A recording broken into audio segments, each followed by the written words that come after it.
نبی پاک علیہ السلام سے محبت کرنے والوں، حضور علیہ السلام کے بارے میں یہ بات ذہن نشین رکھیے، میرے آقا علیہ السلام نے صرف زندگی میں ایک حج فرمایا ہے۔ کتنے؟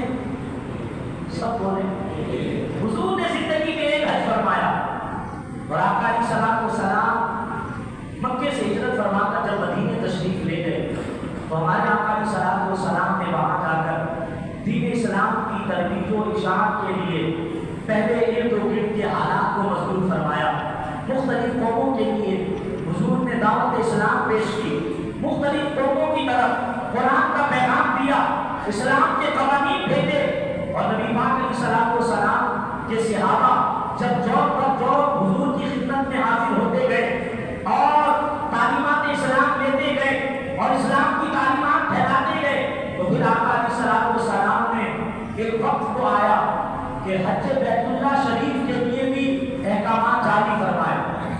نبی پاک علیہ السلام نے ہجرت کے 8ویں سال ایک صحابیت ہے حضرت حسین رضی اللہ تعالیٰ عنہ، حضور نے انہیں امیر حج بنا کر بھیجا اور انہیں کچھ طریقہ کار بتائے، کیونکہ عرب نے دیگر عبادات کے ساتھ حج کو بھی سیر و تفریح کا ایک ذریعہ بنا دیا تھا۔ وہاں بڑے بڑے شاعر آتے اور بیت اللہ شریف کے اندر شاعری کرتے، بڑے بڑے فصیح و بلیغ لوگ آتے، وہ بیت اللہ شریف میں اپنی فصاحت اور بلاغت کے ڈھکے بجاتے اور چلے جاتے، اور حالات اتنے بدترین ہو چکے تھے، جس کے من میں جو آتا تھا وہ وہی کرتا تھا۔ کسی کے من میں آیا کہ یوں عبادت کرنی چاہیے تو اس نے اپنے انداز سے عبادت شروع کر دی۔ اسلام کی تاریخ میں یہ بھی ملتا ہے کہ حج کرنے کے لیے آنے والوں میں ایسے بدترین لوگ بھی تھے جو کعبۃ اللہ شریف کا طواف کرتے ہوئے بہانہ ہو جایا کرتے تھے، انہیں کوئی روکنے والا نہیں ہوا کرتا تھا۔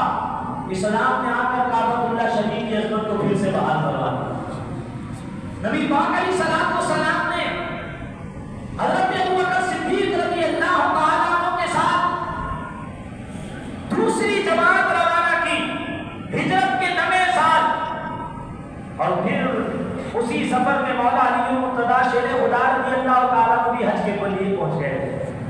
آپ وہاں پہنچے اور وہاں اعلان ہوا کہ آئندہ سال کوئی بھی شخص جو اسلام سے تعلق نہیں رکھتا وہ بیت اللہ شریف نہیں آئے گا، اسے اس طریقے کے معاملات کی اجازت نہیں ہوگی۔ اور پھر میرے آقا علیہ السلام اعلان نبوت کے 10ویں سال حرم مدینہ سے چلتے ہیں، اور پھر ایک اعلان ہوتا ہے، دو جہاں کے آقا، غریبوں کو سینے سے لگانے والے آقا، یتیموں کے ماں باپ ملجا، اس سال حج کے لیے تشریف لے جائیں گے۔ رمضان شریف گزرا، شوال میں تیاریاں شروع ہوئی، ذیقعدہ کا مہینہ آیا، اور تقریباً 24 یا 26 تاریخ تھی۔ نبی پاک علیہ السلام کا یہ قافلہ حرم مدینہ سے حرم مکہ کی جانب چلا۔ اللہ اکبر دوستوں، بزرگوں، نوجوانوں، کائنات عالم نے یہ خوبصورت منظر دیکھا۔ میرے آقا علیہ السلام جماعت صحابہ کے ساتھ سرزمین مدینہ سے جب مکے کی جانب چلتے ہیں، صحابہ فرماتے ہیں ہم نے دیکھا حضور کے آگے بھی ایک وسیع قافلہ تھا، حضور کے دائیں بھی وسیع قافلہ تھا، حضور کے بائیں بھی وسیع قافلہ تھا، اور آقا علیہ السلام اللہ کا ذکر کرتے ہوئے آگے بڑھنے لگے۔ اللہ اکبر، میرے آقا سے محبت کرنے والوں، میرے آقا سے پیار کرنے والوں، میرے آقا علیہ السلام جمعرات کی رات حج کے لیے اپنے شہر مدینے سے روانہ ہوئے۔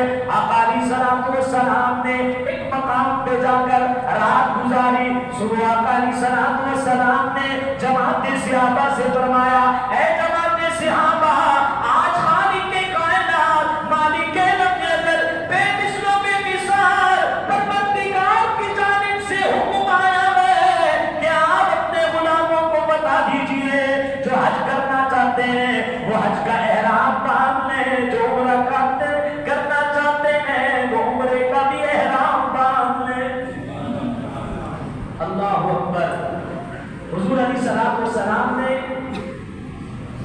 حج پر جاتے ہوئے جب یہ باتیں ارشاد فرمائیں تو جماعت صحابہ میں بہت سے لوگ حضور کی خدمت میں حاضر ہوئے اور عرض کرنے لگے یا رسول اللہ ہمارے پاس ایسی معلومات ہے کہ بہت سے لوگ یہ کہتے ہیں کہ حج کے مہینوں میں عمرہ نہیں کیا جا سکتا۔ حضور نے فرمایا یہ بات تھی یا نہیں تھی، بس اب اللہ کا حکم آ گیا ہے، اب حج کے دنوں سے پہلے تم اگر کعبۃ اللہ شریف پہنچ جاؤ تو تم عمرہ بھی کر سکتے ہو اور حج کے دنوں کا انتظار بھی کر سکتے ہو۔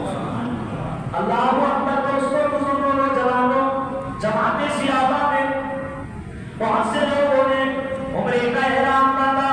میرے آقا علیہ الصلوۃ والسلام نے 2 رکعت نماز ادا فرمائی۔ سیدہ عائشہ صدیقہ رضی اللہ تعالیٰ عنہا فرماتی ہیں ابھی حضور علیہ الصلوۃ والسلام نے حج کے لیے جو احرام باندھا تھا ابھی اس کی نیت نہیں فرمائی، میرے آقا علیہ الصلوۃ والسلام نے سر اقدس میں خوشبو لگائی، میرے آقا علیہ الصلوۃ والسلام سواری پہ سوار ہوئے اور حضور نے کہا لبیک اللہم لبیک لبیک لا شریک لک لبیک ان الحمد والنعمت لک والملک لا شریک لک۔ آپ بھی کہیے اللہ کرے ہم سب کا یہ کہنا بارگاہ خداوندی میں قبول ہو جائے، حاجیوں پر حاجیوں کا حج پہ جانا قبول ہو جائے اور ان کی صداؤں کے صدقے اللہ ہم سب کی یہاں کی حاضری بھی قبول فرمائے۔ لبیک اللہم لبیک لبیک لا شریک لک لبیک ان الحمد والنعمت لک والملک لا شریک لک لبیک اللہم لبیک لبیک لا شریک لک لبیک ان الحمد والنعمت لک والملک لا شریک لک۔ میرے آقا علیہ الصلوۃ والسلام یہ تلبیہ پڑھ کر اب سفر پہ روانہ ہوئے۔ آپ حدیثوں کی کتابیں پڑھیں گے تو آپ کو یہ بات بڑے آسان انداز سے پڑھنے کو ملے گی۔ کچھ صحابہ فرماتے ہیں کہ ہم نے حضور کو سواری میں دیکھا تو حضور لبیک اللہم لبیک پڑھ رہے تھے۔ کچھ صحابہ فرماتے ہیں ہم نے فلاں میدان میں دیکھا حضور لبیک اللہم لبیک پڑھ رہے تھے۔ کچھ صحابہ کہتے ہیں ہم نے فلاں علاقے سے گزرتے ہوئے حضور کو ملاحظہ فرمایا تو لبیک اللہم لبیک پڑھتے ہوئے دیکھا، اور جس نے حضور کو جہاں جس حالت میں دیکھا وہ یہ کہتا ہے کہ حضور نے اس مقام پر حج کی نیت فرمائی۔ علماء فرماتے ہیں میرے آقا علیہ الصلوۃ والسلام نے پورے سفر میں یہ تلبیہ کثرت کے ساتھ پڑھی تاکہ جو مجھے دیکھتا جائے وہ حج کی تیاری کرتا جائے۔ میرے آقا سے محبت کرنے والوں